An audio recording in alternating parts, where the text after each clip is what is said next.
আসসালামু আলাইকুম রহমতুল্লাহি ওয়া বারাকাতুহু। সম্মানিত দর্শকবৃন্দ, আশা করছি আপনারা সকলে ভালো আছেন, সুস্থ আছেন, সুন্দর আছেন। আর আজকে আমি একটি আবেগপূর্ণ ভিডিও নিয়ে চলে আসলাম। সেটা হচ্ছে তওবার দরজা কখনো বন্ধ হয় না, এই শিরোনামে একটি হৃদয় ছুঁয়ে যাওয়া গল্প। তো চলুন শুরু করি। প্রিয় দর্শক, আজকের এই ভিডিওটি আপনারা হৃদয়কে নরম করে দেবে, বিগলিত করে দেবে, নরম করে দেবে, কোমল করে দেবেন। তো চলো শুরু করি। যদি আপনি মনে করেন আমার গুনাহ অনেক বেশি, আল্লাহ কি আমাকে ক্ষমা করবেন, আল্লাহকে আমাকে মাফ করবেন, তাহলে এই গল্পটি আপনার জন্য। তো চলুন আজকে আমার গল্পের সঙ্গে থাকুন, জীবন বদলে যেতে পারে। একটি গ্রামের নাম ছিল শান্তিপুর। সেই গ্রামে থাকতো এক যুবক, নাম তার রাশেদ। রাশেদ ছোটোবেলায় খুব ভালো ছিল, নামাজ পড়তো, কোরআন তেলাওয়াত করতো, কিন্তু সময়ের সাথে সাথে খারাপ বন্ধুর প্রভাবে সে জড়িয়ে পড়ে নানান গুনাহে। নামাজ ছেড়ে দেয়, মিথ্যা প্রতারণা, সব কিছুতেই অভ্যস্ত হয়ে যায়। একদিন রাতে হঠাৎ তার প্রিয় মা খুব অসুস্থ হয়ে পড়লেন। মা কাঁপাকাঁপি শুরু করলেন, কাঁপা কাঁপা কণ্ঠে বললেন, বাবা, আল্লাহর পথে ফিরে আসো, আল্লাহকে মানো, আমি চাই তুমি জান্নাতে যাও। এই কথাগুলো যেন রাশেদের হৃদয়ে বজ্রপাতের মতো আঘাত করলো। তার মাথায় আকাশ ভেঙে পড়ল।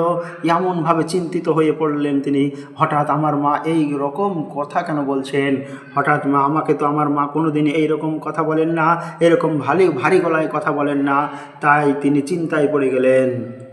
সেই রাতে রাশেদ একা বসেছিল অন্ধকার ঘরে, তার চোখ দিয়ে অঝরে পানি পড়ছিল।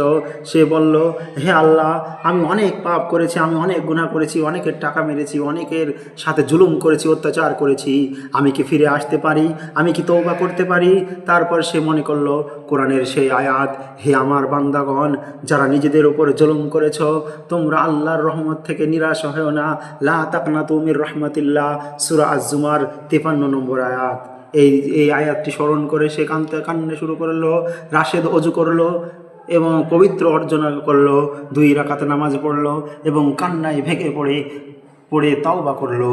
কান্নায় ভেঙে পড়ে 2 চোখ বেয়ে তার অশ্রু বিগলিত হয়ে পড়লো এবং সে তওবা করতে লাগলো আল্লাহর দরবারে, হে আল্লাহ, আজ থেকে আমি বদলে যেতে চাই, আজ থেকে আমি পরিবর্তন হতে চাই, আমাকে মাফ করে দিন, আমাকে ক্ষমা করুন, আমার পাপরাশি গুনাহগুলোকে ক্ষমা করুন। সেই রাতে তার জীবনের মোড় ঘুরে গেল। দিন যেতে লাগলো, রাশেদ আবার নামাজে ফিরে এলো, হারাম থেকে নিজেকে দূরে রাখলো। গ্রামের মানুষ অবাক হয়ে তাকিয়ে রইল। একই সেই রাশেদ যে জুলুম করত, অত্যাচার করত, মানুষের চুগলখড়ি করত, মানুষকে কথা লাগিয়ে বেড়াতো, সেই রাশেদ। কিন্তু একদিন পর তার মা অসুস্থ হয়ে উঠলেন।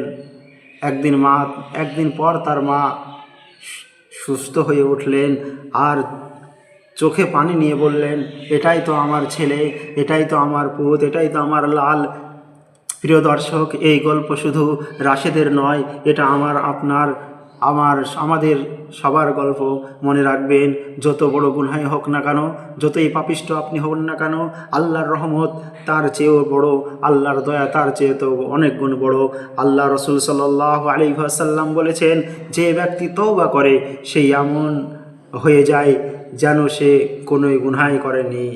তাহলে আমাদেরকে তওবা করতে হবে। গুনাহ হয়ে গেলে মানুষ মাত্রই ভুল, আমাদেরকে তওবা করতে হবে। তওবার দরজা এখনও খোলা রয়েছে। তাই আমাদেরকে আল্লাহ রাব্বুল আলামিনের কাছে অঝরে কান্না করতে হবে, জীবনের গুনাহগুলির জন্য মাফ চাইতে হবে, ক্ষমা চাইতে হবে। তাই আজই সিদ্ধান্ত নিন, একটি সত্যিকারের তওবা করবেন। ভিডিওটি ভালো লাগলে লাইক শেয়ার করুন, কমেন্ট করুন। আর ইসলামিক গল্প শুনতে আমাদের চ্যানেলটি অবশ্যই সাবস্ক্রাইব করুন। আসসালামু আলাইকুম ওয়া রাহমাতুল্লাহি ওয়া বারাকাতুহু। আমি আব্দুল গাফফার আপনাদের কাছ থেকে বিদায় চাইছি। আর যাওয়ার আগে বলে যাই, আমার চ্যানেলটি অবশ্যই আপনারা সাবস্ক্রাইব করবেন। ভালো কিছু দেওয়ার চেষ্টা করি আপনাদেরকে। তো অবশ্যই আপনারা চ্যানেলটা যারা না সাবস্ক্রাইব করেছেন তারা অবশ্যই সাবস্ক্রাইব করে নেবেন এবং বেল আইকন নোটিফিকেশন অন করে দেবেন। ভালো থাকবেন, সুস্থ থাকবেন। আসসালামু আলাইকুম ওয়া রাহমাতুল্লাহি ওয়া বারাকাতুহু।